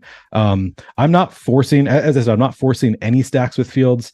I do think it's almost kind of might be kind of contrarian to have Fields with like uber stacked, like 3 receivers with Fields. I think could be pretty interesting. And there are a lot of these guys on Chicago that I like. Yeah, I like DJ Moore. Clearly he leads the Bears in basically every important metric in terms of like routes run. He ran 95% of routes in week 4. In terms of target share, he leads the team in targets. DJ Moore is kind of that dude. So yeah, but he's also expensive, makes it a little bit tough. If you want to save some money, yeah, Darnell Mooney, second on the team last week, 85% route participation, and 11% target share as well. He only had 4 targets, that's small sample size, 1 game, but 4 targets last week. This is the first game with Chase Claypool out. Chase Claypool, I was kind of surprised looking at the Bears data from this season. Like Chase Claypool was actually really involved. He was out there on the field constantly. So there's kind of a void there where Chase Claypool was. Last week we had Equanimous St. Brown step in and run routes on 51% of pass plays. They kind of play similar position. So I think it makes sense for Equanimous St. Brown to continue to sort of take on that Chase Claypool role. And he's only 1,800. So I'm going to have a lot of interest in Equanimous St. Brown. I also think, and I heard Gajeski this morning saying that he thinks Tyler Scott could step into a bigger role. He is a rookie. They clearly they haven't done much with the offensive players they have. It would make sense for the Bears to want to test out this rookie they have. So I think I could see Tyler Scott stepping into a bigger role here. It's certainly not guaranteed. Just ran 17% of routes last week, but I think Tyler Scott is an interesting kind of GPP play at low ownership. So yeah, I mean, DJ Moore, if you can fit him in, yeah, he's the guy you want to play with Justin Fields. He clearly has the highest floor and ceiling combo. After DJ Moore, it's probably Cole Kmet is next in line, the likeliest to have a big game if Fields does. Darnell Mooney, I'm kind of stating the obvious. I think these are the guys that people know to play. Outside of those 3, I do think Equanimous St. Brown is pretty interesting as somebody who ran 51% of routes last week, the first week without Chase Claypool. Kind of think that will continue. And then after Equanimous St. Brown, probably Tyler Scott would be next for me and just kind of hope for him to step into a bigger role. So those are kind of all of the Bears pass catching options that I have the most interest in. So all of them. I mean, Velus Jones, I don't think I'm going to go to in any kind of big way. You could play like Mercedes Lewis or Robert Tonyan, I guess, ran 8 routes last week. But I think, so I guess that's where I'm breaking that. I think that I would rather play Tyler Scott than Robert Tonyan. It's not like a strong feeling. The only real reason is they ran 8 to 7 routes last week. And I think Tyler Scott is the more likely of the two to step into a bigger role here. Like there's more upside for Tyler Scott to have a bigger role here, I think, than Robert Tonyan. So I would say outside of the guys I named, Robert Tonyan, the only one that I might play today. I don't think I'm playing any Velus Jones. I guess you could because he ran a route last week. Maybe he'll play a bigger role, but I'm not really expecting him to. So yeah, there's no way, right? Like there's no way. You don't think so? Why do you say that? Velus Jones? I mean, he ran a route last week. Chase Claypool is out there. I think they're still trying to figure out how to replace Chase Claypool. Chase Claypool didn't play last week.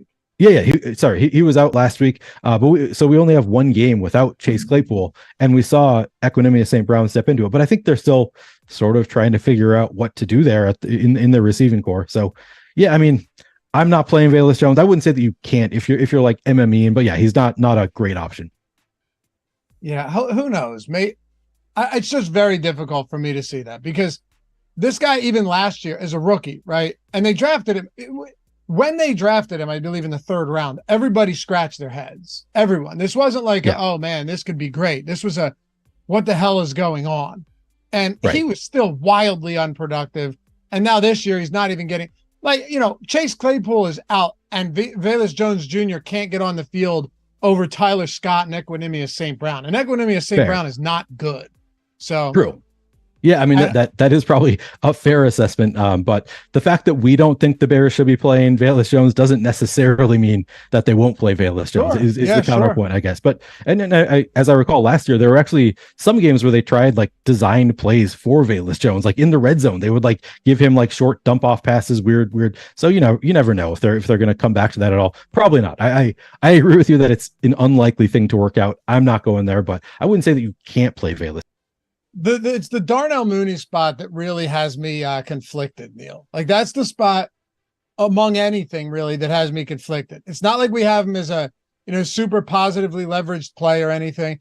I mean, ownership has to play a significant role with some of these guys too, though, because you're talking about a slate where you have Justin Fields, obviously, DJ Moore is good, Terry McLaurin, those guys, all expensive guys.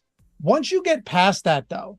So yes, Brian Robinson is obviously a very good play, but think about some of these we'll say tertiary plays. Think about some of these tertiary plays where you've got like just total question marks.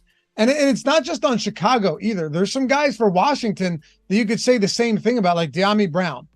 Does De'Ami Brown get involved? Does Byron Pringle, who played almost a quarter of the snaps last week, does he see any opportunities? Like it's all over the map with these guys. There's no, especially because there hasn't really been a concentrated enough target share to where you go, all right, these are the guys. And then this guy might get, a deep opportunity or two, or like this guy on each team. It's okay. You've got these guys, but who knows? Because there's 5 players that might get targeted 4 different times.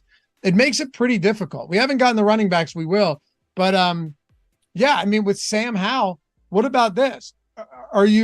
You're not running Sam Howell naked in a spot like this. Naked, for those of you guys wondering, isn't, physically in the physical form, hopefully, but in the sense of playing them without a pass catcher. You have McLaurin, who, believe it, if you watch the morning show, you said you did, doesn't have a single red zone target all season long. That's insane. Yeah. I mean, Cole Turner has 4. Terry McLaurin has none. But that's not going to stop you from playing a guy like that today. Eventually it has to take care of itself. Jahan Dotson, Curtis Samuel had a decent game last time out. Usually he's better when they look to get the ball out early, specifically against a team like the Eagles. I don't know if that's going to have to be the case today against Chicago, whose pass rush isn't even, 1/10 as dominant as Philadelphia's. And then you get into, like I said, De'Ami Brown, Byron Pringle, Logan Thomas, John Bates, but John Bates isn't someone that's going to see really opportunities in the passing game. What are you doing with these wide receivers for Washington? Yeah, so they're Terry McLaurin, Jahan Dotson. Those are the guys that like you really want to play for Washington. Like they're clearly the top dogs there in Washington.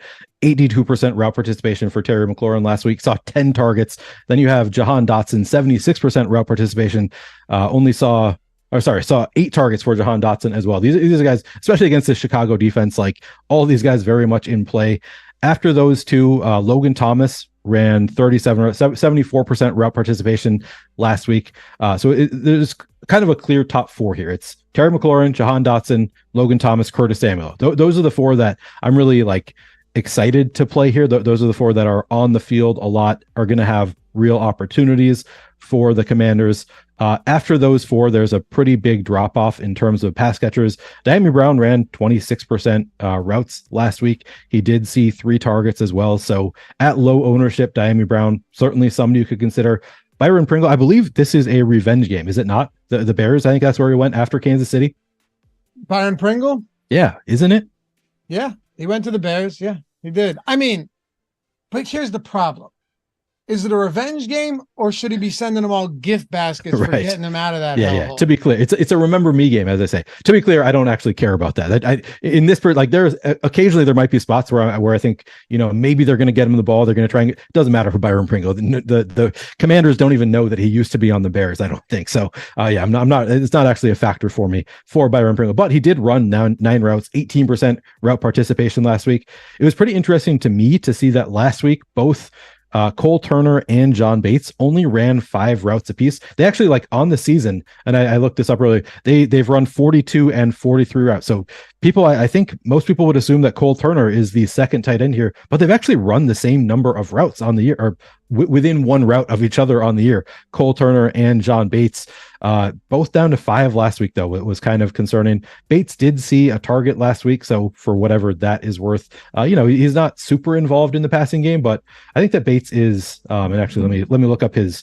season-long target numbers, because I thought it was promising. Seeing the number of routes that he's run on the year, he has 8 targets on the year, so that's not nothing. 6% route participation, certainly, is live to potentially score a touchdown, just a short touchdown for Bates. So I think that I disagree with the assessment that he's not involved enough in the passing game. I think that he is getting enough. Running enough routes and seeing enough targets. It is Cole Turner is the one who has seen 2 end zone targets, though. So I guess that kind of breaks in favor of Turner's stats on the year. But if nobody's going to John Bates, I do think that he there's no reason he can't see an end zone touch. And we've got him at 3% projected ownership. I guess we have Cole Turner at 3 also. So I was thinking that John Bates probably the guy that people are going to be less excited to play. Cole Turner is a guy who he's young. People were playing him best ball, but actually we currently have Cole Turner at lower ownership. So I was gonna talk about why you should play John Bates instead, but I don't think I can do that. I think that they both at 3% ownership. I might actually prefer Turner if they're going to be similar ownership here. But I think both are at least somewhat in play, because as I said, they've run 43, 42 routes on the year. Like they're running enough to catch my interest on a 1-game slate. What do you make of the fact that they only ran 5 routes a piece last week? That kind of scares me off a little bit, but not enough to fully be off them. So here's my issue, is that if you look at Cole Turner, we can walk through this actually. So Cole Turner had 7 targets in week 3, right? Which is, you're like, damn, that's good. The problem is Logan Thomas was out. Right. So Bates had 2 targets in that game. He had 5 the game before that. I guess I'd probably lean Bates over Turner based on last week's snap share.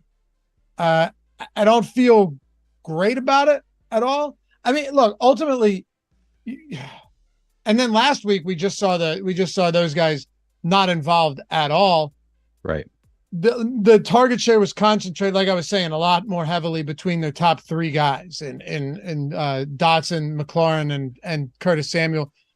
I don't know. I guess, yeah, against Denver, you saw John Bates with a 5-target game. That's at least somewhat interesting. But also, Logan Thomas got banged up in that. That's the game he got hurt, only played 40% of snaps. If you look at the 2 games, weeks 1 and 4, where Logan Thomas was fully healthy, John Bates saw 0 targets and 1 target. Yeah. Colin asking, Neil, just curious, why are we spending 10 minutes breaking down the 2 backup tight ends who don't really play? That's kind of, I mean, you kind of have to on a showdown slate, because we're talking about Terry McLaurin, Curtis Samuel, Jahan Dotson. People know about those guys. Everybody's playing those guys. In trying to get different, you got to kind of try to figure out who is the best of the unknown plays, and these are the guys who are going unknown. So that's why we're just trying to dig in a little bit deeper here, see if I'm missing anything. But certainly neither is the first going into your first lineup here. They're not guys that are getting enough run for me to want to play them in a. Well, I'll tell you this much, dude. Colin, I can speak to you on this. I'm going to assume this isn't your first time playing showdown slates, but for anyone that's played showdown slates, they are very familiar with the rogue tight end touchdowns. Yeah. The guys that you go, man, thank God we mentioned them, and thank God we talked about the 2 and the 3, because seriously, how many times do we see a showdown slate where it's a guy that you've never heard of and you only know who he is because it's a showdown slate and we had to look at the 2 and the 3 tight ends? It happens all the time, the time. So you don't think about it on main slates. It happens all the time on main slates too, where it's just like, who the hell is that guy who just scored a touchdown?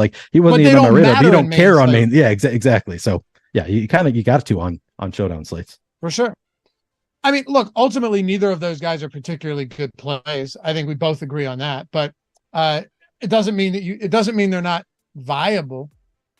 I don't know that I would say that they're not good plays for the largest field. And to be clear, talking only the largest field showdown, they're not highly projectable plays. They're not plays that are likely to work out. So I guess from that perspective, not good plays, but like they might have a higher likelihood of working out than their ownership at which point, I've got some interest. Who do you think are the best leverage plays today? Well, I can use the Top Showdown single game tool to figure out who are the best leverage plays today. You guys want to use that tool, sign up at Owner's Box. Do yourself a massive. There's 2,100 of you in here right now. I'm sure many of you have heard me say this before, but if you're new to the channel, new to the show, or maybe you just came into a little bit of money and you're looking for a good place to put it, where you're probably going to see some decent ROI given the overlay that we've seen over there. Some big overlay the past couple of weeks on Owner's Box. You deposit $10. The link's in the description. The link is in chat. Deposit $10 or more. See, if you have the means to do so, they have a $500 first match deposit bonus. That's where I would lean. If you can, right? Because when you're getting overlay in these contests, it's super flex contest too. So in the main slates, you don't have to play a defense or anything like that. Really, really cool format. I can tell you that much. And we saw last week, like 70% filled or something on the main. That was, I think it was 175K and 35K up top. If you haven't done so yet, you want to get access to all of our tools. Neil mentioned our top single game and showdown plays tool, which, by the way, is a simulation tool in itself. It's running all the sims behind the scenes. Ownership, player projections, the top stack tool, boom bust tool, premium Discord, the lineup generator, and kind of the crown jewel here, the lineup simulator, which is brand new this season, the contest generator, the post-contest simulator. I've been using that every week with Ben, breaking it down. It is shining so much light on what I'm doing right and wrong going into every week, and I'm trying to apply that knowledge to everything. There's no add-ons, nothing. You get a free week. Everything for the week, 100% free over on our site. It's not like you get it and then you got to do this and that. Everything's free. Use the link. You don't need a promo. If you use the link, you sign up. Minimum deposit of $10. Again, recommend taking advantage of the deposit bonus for sure. Get in those contests. They got showdown contests tonight. Also, all of our tools have Owner's Box as well. So if you're using the sim, ownership, player projections, we got it for Owner's Box, not just DraftKings and FanDuel. Guys, best promo we got out there. Not to mention we got like Sunday morning London games. We got, every slate you're getting for the entirety of the week. It's a huge way to take advantage of that and go make some money over at Owner's Box in the process. You were talking about leverage, Neil. So when you ask me favorite leverage plays, do you mean like, would you include like Sam Howell in that, or do you mean like low owned leverage plays? I think it's fair to talk about him because he has the by far the highest leverage score in our tools. Right. Okay. But I'm more, you know what I'm talking about. Like, are there any other guys in there that aren't just going to be instant clicks for a lot of people? Like, what about Antonio Gibson at that leverage? Yeah, so I love Antonio Gibson. I'm a little bit worried that a lot of people are going to play him. Like his ownership might get steamed more than we're expecting. So that was my one concern. But we have him currently at 5% captain ownership, 6% chance to be an optimal in the captain, 21% util ownership, 26% chance to be an optimal in the captain. He hasn't been getting nearly as many carries as Brian Robinson, but he does have double the routes run of Brian Robinson. Like clearly involved in the passing game still, and still getting some carries. So down at 3,200, Antonio Gibson, yeah, he's one of my favorite plays on the slate. We currently have positive leverage on him. My only real worry is like he could get steamed up a little because everybody knows the name. He's cheap.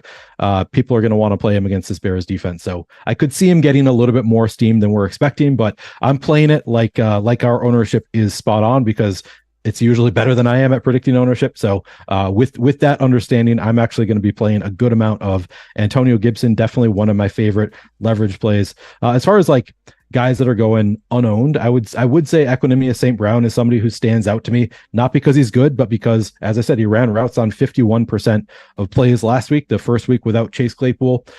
I don't have any reason to believe they're going to switch things up here. Like the Bears actually played well last week for the most part. So maybe he retains that Chase Claypool role, and we've got him 1,800 and only getting 7% ownership. So at this low ownership, at that price tag, doesn't need to do much to pay it off. And he was on the field enough. If he is playing 51% again this week, he would be a slam dunk to me at that ownership and at that price tag. So Equinemius St. Brown, even though he is Equinemius St. Brown, I still want to play him in this game. You got to make some ugly clicks on a showdown slate. So he does stand out to me as somebody I'm really interested in. I like him better, but I also would play his teammate Tyler Scott. I think there is a possibility that Tyler Scott takes on more of that hole that Chase Claypool left this week. So I do like Tyler Scott as well. I think that I would be okay playing in the same lineup, but it is a little bit, I prefer them separate, I guess I would say. I think that I'm not setting any kind of rules to not allow them in the same lineup, but I do think that Tyler Scott's role to relevancy is likely taking over some of the routes that Economia St. Brown was running last week. Outside of those, I mean, I guess Diami Brown would be probably next in line because he's I got getting... a guy that I want to talk about too. All right, let's hear it. Want to get your thoughts on somebody. Now, he has a slight negative leverage score. It's not crazy. It's minus 1.9. But, we were talking about how both of us think that maybe Gibson gets steamed. I think 5% ownership at the captain spot is probably sensible, right? It's the utility where you could see him getting popped, unless you disagree, unless you think he's going to be even more popular at captain. I don't see him being that popular at captain. So I could see him being a little bit more popular than we expect at captain, only because he's 3,200. So you put him at captain, then you can just play the studs elsewhere. So I would say this: if you play him at captain, leave salary on the table so you're not funneled to the exact same builds as everybody else. All right. So here's the guy I want to talk about, Roschon Johnson, and here's why. There's been so much talk about hey, he, all throughout the summer and everything, he could be the guy, right? And Dante Foreman hasn't been getting any work. It's okay, it's this week, and now it's this week. And then last week, what happens? The exact opposite. Now, I'm not saying that I went into that game just expecting that to be the case. I'm not saying that at all, but we have the data in front of us now. He played 22% of snaps to Khalil Herbert's 78. I'm just wondering, what if that doesn't happen this week? Roschon Johnson has 3 goal line carries on the season. 2 of them were against the Packers in week 1, so take that for what it's worth. It was later in the game. Khalil Herbert doesn't have any. Johnson has 4 carries inside the 10. Khalil Herbert has 2. And as far as red zone carries go this season, both of them have 29% of the team's red zone carries. The other, 42% is Justin Fields. So do you think it's possible that for a guy that's kind of being written off because of last week and what we saw on a showdown slate? Now, understandably, it's not like he's dirt cheap. He's not minimum salary or anything like that. But what are your thoughts on a guy like Roschon Johnson in the event that he just happens to get more work today and nobody saw it coming? Yeah, it's certainly possible. I mean, so we've got him at 1.6% captain ownership, 14.5% util ownership. So it's not like he's going completely overlooked by the field. And he does, at 4,800, one single, fall into the end zone is not going to be enough for Roschon Johnson. So you need him to have a real role. But I like how you laid it out. He's a rookie running back who we kind of thought was going to have a bigger role. Yeah, last week, Khalil Herbert took on even more of the workload last week, which is kind of disheartening for anybody who's hoping that Roschon Johnson becomes a guy, and Khalil Herbert, a good running back. So I don't know that there's any real reason for them to need to give Roschon Johnson more of the role, but he is a capable pass catcher. He's actually, in terms of routes run versus carries, he's just over half of Herbert's carries, but he is 42 routes run on the year to Herbert's 61. So 2/3 in terms of the routes run. Yeah, I would like him better if he was at 6% ownership. I sort of feel like the ownership that he has is about right for his odds of taking on more of the role, but I don't hate it. I guess I think that he's a fine play. I'm probably not going to be differentiating too much from the field with Roschon Johnson. I think, yeah, it's certainly possible he takes on more of the role here. But I'm not he's not somebody that I'm going well over the field on. Are there any guys that you do intend on going heavily over the field on? So Gibson, I think I'm going to be fairly heavily over the field on. Economia St. Brown, as I said, is somebody that I'm going to be well over the field on at 7%. The field being at 7%, I'm going to be well over that on Economia St. Brown. Yeah, I'd say those are, I guess Tyler Scott at 4.5%, I'm going to be at least over the field. I don't know that I'd say well over the field. And then after those, it'd probably be the defenses for me. Okay. I get it. Mooney's going to be the guy that ends me. Either I don't have nearly enough or I have to, we're about to find out. It's the brain tells you shouldn't be playing Darnell Mooney, but even last week, 4 for 51, week 1, 7 for 53 and a touchdown. It's not like he's been uninvolved. It's just weeks 2 and 3, he was a ghost. But weeks 1 and 4, Darnell Mooney was very involved, and he gets deep opportunities. Like the deep balls are going to DJ Moore or Darnell Mooney. And Washington really struggles against the deep ball. Yeah, no, I think that Darnell Mooney, I mean, he's very much in play. I'm not going crazy over. I am a little bit over. I'm more than 10% over the field currently. Oh wow, okay. On Darnell Mooney. So I guess I'm with you. He's not something that I'm like going out of my way to get to a ton of, but he is 5,000. At one point he was a wide receiver 1 here in Chicago, and people were okay with that. They were like, yeah, he's a legit wide receiver 1. Drafted him in fantasy in early rounds. Remember those days? It's been a couple of years since then. Yeah, it's hard to remember. He was like a late 4th, early 5th round pick last year. And then he was good, like towards the end of like, oh yeah, oh you mean in fantasy? Yeah. Oh no, yeah, in fantasy he was going super early. Yeah, maybe it was 2 years ago. I thought it was not this. It might have been last year. Yeah, you might be right. Season. Yeah, he was highly drafted. Clearly has disappointed us over time, but this is one game. He's certainly a guy who can pay off that price tag, especially at 5,000. Like in one game, sure, he's the wide receiver 2 now. That's pretty clear. DJ Moore is the wide receiver 1. That doesn't mean that Darnell Mooney can't outscore him in a single game. So at 5,000, 18% projected ownership. Yeah, I think Darnell Mooney looks pretty good. Oh man, the defenses too. This is always interesting because you could see some spot. Would you be even a little bit surprised if you saw like a Fields captain defense with a Fields captain with a Washington defense in the flex? Like, would that surprise you at all if that won? It wouldn't surprise me because not at all. Strip sack possibilities against a rough offensive line, even with Tevin Jenkins back. Picks, like there's so many different ways Washington could produce, and then force Fields to force the ball and to run the ball more. And if that's the case, both of them are probably going to end up being good. I actually not to say that I'm being super unique here, but I love the builds with Fields and Commanders defense. I'll take my lumps and I'll take my, if that's wrong, that's wrong. But that's a spot that I really don't hate at all. I'm 100% with you on it. I love that. That is a way to get unique. I think the field is sort of catching on. Like it's getting less unique. That's been something that I've been harping on, for the past year. But I kind of feel like the field it does it more than they used to, the quarterback against the opposing defense, but still, like it is still something that probably goes a little bit underutilized. So I'm 100% with you. Goes the other way too. Sam Howell against the Bears defense. I actually like that a lot as well. Both of these quarterbacks are among the top 3 in terms of taking sacks this year. But both these teams just get sacked a ton. Was true last year of Fields as well. On top of that, both these quarterbacks have thrown 5 interceptions each through 4 games. Like they're just these defenses are in as good of a possible spot as they could be in. And the Bears actually not getting a ton of ownership either. We have the Bears fairly low owned here. So I love both of these defenses, and I'm not at all afraid to play the defense against the quarterback here. I think it's a great spot to do so. How do you feel? I mean, I assume you're 100% fine. Just, I know this with Robinson and Gibson in the same lineup. Oh, absolutely. 100% fine. Do you have any Herbert and Roshan Johnson lineups? Are you getting weird at all there? I would. I'm totally not opposed to it. Okay. Yeah, I mean, the prices are a little bit tougher to work out, but not that far off. And the spot is not quite as good against Washington's defense as against the Bears defense. But yeah, I think that it's totally viable. Both are, worked into the game enough for the Bears. I think it's a viable strategy. Okay. Yeah, I think so too. Another viable strategy. We're about to get into a little game theory here in the final 15 minutes. Guys, if you're not in these states, just you can run upstairs and take a leak for the next minute.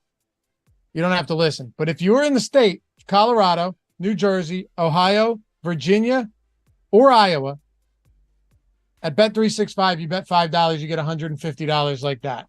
Win or lose, doesn't matter. Throw a monster same game parlay down. Throw a 10-game parlay down on Sunday. The link's in the description and chat. It takes you 2 minutes to sign up. You bet $5, you get $150. 2 minutes to sign up and deposit. So think about it this way. You're making $150 in 2 minutes, or $75 a minute, if that makes more sense. If you're in the state of Kentucky, it's still bet 1 and get $365. Don't pass it up, man. Even if you're not big into sports betting. And if you are, it's always good to be on as many books as possible. Go shop around touchdown props and tell me it's smart to be on one book. Right? You want a Darnell Mooney touchdown On FanDuel today, it's like plus 270. DraftKings, it's plus 425. Think about that over the long run. Get on as many books as possible. Take as much free money as you can. Bet365 right now. Link down there in the description and chat. That's how you can take advantage. Colorado, Ohio, Virginia, Iowa, and New Jersey. Bet 5, get 150.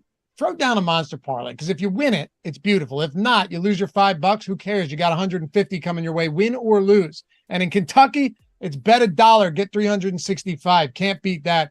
Links everywhere. Like I said, description and chat. And of course, if you or someone you know has a gambling problem, like Neil, I'm kidding. He doesn't. Don't say that. DraftKings might hear you. I'm joking. We're kidding. We're kidding. You don't have a problem. No. You win too much to have exactly. a problem. Please call exactly or text 1-800-GAMBLER. We take that seriously. All right. So, game theory here. Are there any, and this is like my favorite part of the show when we talk about this, because I know that you're willing to get weird. I know for a fact that you're willing to get weird. And by the way, we're 35 likes from 500. So appreciate you guys. Neil, wrong once again. We will smash that number with 1,900 people watching with us. I thank you in advance. Are you willing to get weird at captain with like some super cheap guys? And how much salary are you leaving on the table in some of these spots? Because it is a pretty loosely priced slate. I'm finding some lineups that are leaving a decent amount on the table. Yeah, no, I'm always leaving a lot of salary on the table. That's like the one thing. So I share all of my thoughts on a slate. The only thing I hold back is exactly where I'm setting the line in terms of how much salary I'm leaving, like forcing to be left on the table, because the only reason I do it is to avoid dupe. So I don't want everybody using the exact same line as me in terms of avoiding duplication. But yeah, I'll say this. I'm leaving more than $1,000 on the table in every single lineup that I make tonight. With captains, I don't know exactly where I'm going to be the weirdest. I sort of let Fantasy Cruncher do its thing for me when I'm figuring out who my captains are. Currently, I have a couple shares of Commanders defense captains is probably the weirdest. I have some Antonio Gibson. I actually have some Bears defense. I guess that would be the weirdest spot that I'm going in terms of captain ownership right now. I don't love always, having a ton of defense captain, but I think it makes sense on this slate more than most. Yeah, man. Bears defense would be great. What if they just happen to get a ton of pressure on Sam Howell and like he's terrible and he gets picked, and it's very unlikely scenario, but sometimes you're playing for those unlikely scenarios. It's funny because when you look at our top single game and showdown plays tool, the one thing I know you and I always try and stress to people, same with the top stacks tool, whether it's football or baseball or whatever, like in baseball, you see the top stacks tool, sometime a team is just through the roof in Coors Field or something, but football too. Football, it happens all the time. You'll see a team with like 17% top stack probability. In Showdown, you got Justin Fields, 27% top play probability. Sam Howell at 17%. The thing is, Neil, that at 27% top play probability, that's still a 73% likelihood or probability that he's not the top overall play. So just because they're the top doesn't mean that it's actually likely for something to happen. Like 27% is a lot relative to the slate, but there's still a 70+% chance that Justin Fields is not your top play tonight. Yeah, exactly. And to be clear, on FanDuel, like you need him to be your top scoring player. Way less nuanced. Right. On DraftKings, though, like there is also a salary multiplier. So it's a lot more likely on DraftKings that even if he is the highest scoring player, because his salary is so high, you still don't need him in the captain spot. So yeah, I'm going to have some Justin Fields in the captain spot. I've got, I think, about 20% Fields in the captain spot on DraftKings. I think he's a totally great play at captain. I'm just I'm going to be underweight to. Oh no, sorry, he's coming in 14%. So I guess I'm overweight to the field on Justin Fields. I do think that it's. I said this earlier. Part of me. So I said that you can play him naked. He's one of the few quarterbacks who can play naked in the captain spot. I do kind of wonder if it's going to be contrarian though to have him in the captain spot with the Bears onslaught, like 3 of his pass catchers. Because a lot of people are just like, yeah, Fields, you can just play him naked. You don't need a pass catcher. You're hoping he gets there on the ground. Maybe he gets there through the air, and that'll be a unique kind of structure. Could be.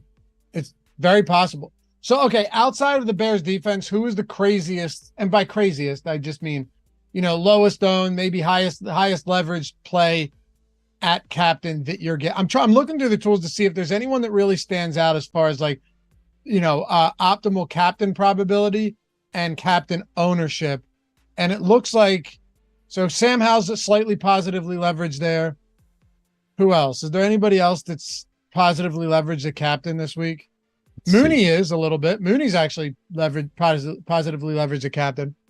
Yeah, you got Gibson in there. You got Curtis Samuel coming in, 5% projected ownership, 6% chance of being optimal, a little bit of positive. You always see the kickers, which I this is probably a miss for me that I rarely end up with as much of the kickers as I should. But Joey Sly actually 2% projected captain ownership, 4% chance of being optimal in the captain. That's kind of interesting. Logan Thomas, I actually in my latest crunch, I have a couple shares of Logan Thomas in the captain spot. He shows positive leverage in our single game tool, 3% captain ownership, 4% chance of being optimal. So happy to see that I'm getting some Logan Thomas.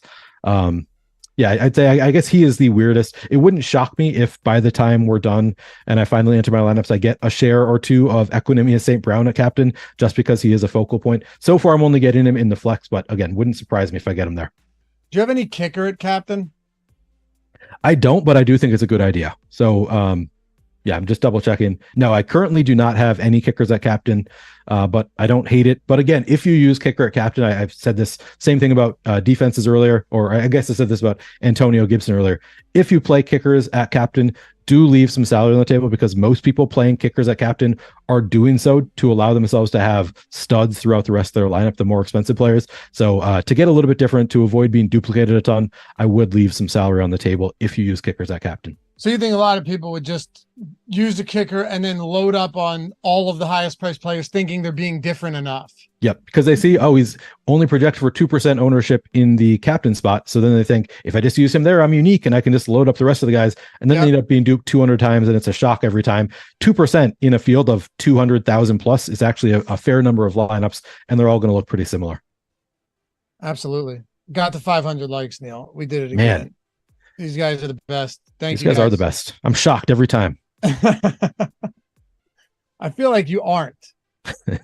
What? You don't trust me? You don't take me at face value? No, I don't. Well, I mean, usually when we're talking about DFS stuff, sure. Good.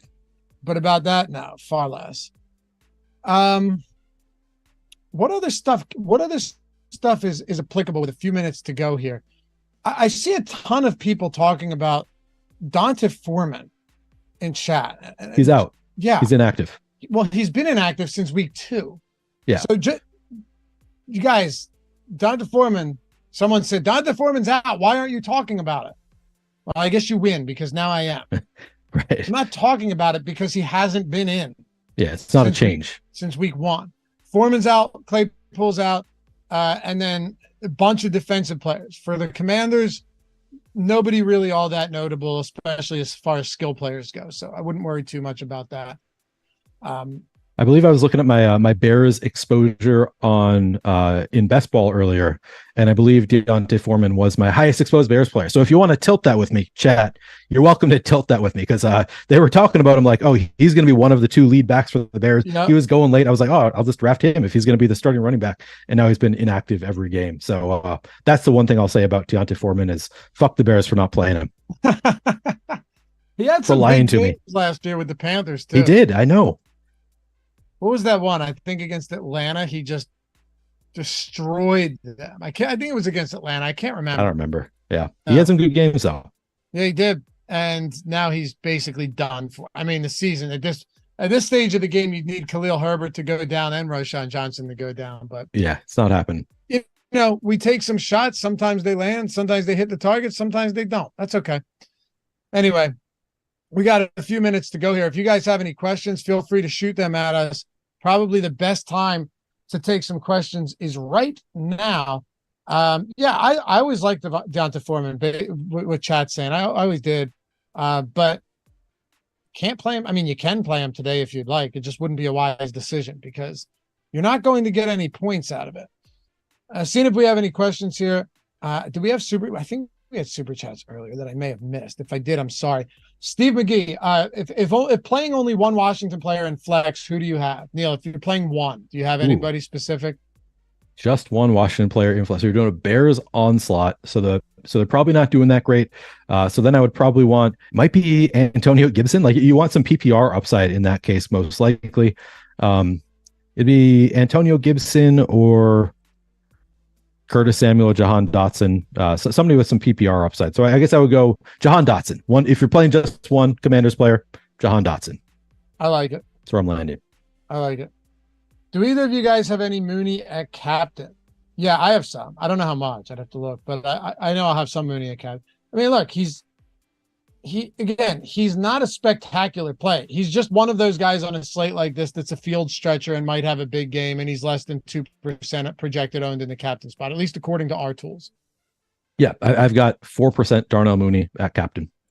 Seems fine. Right, you double the field. Yeah, I'll take that. Even only 4%. If he comes in at 2% in the captain, you're doubling the field. Yeah. So, I like it. Dave, do I bet my house on Mooney? Didn't you hear what I said about if you have a gambling problem? Damn it, Right. Travis. 1-800-GAMBLER, Travis. I'm just kidding, Travis. I know you're joking. No, I wouldn't, but I don't hate sprinkling on that.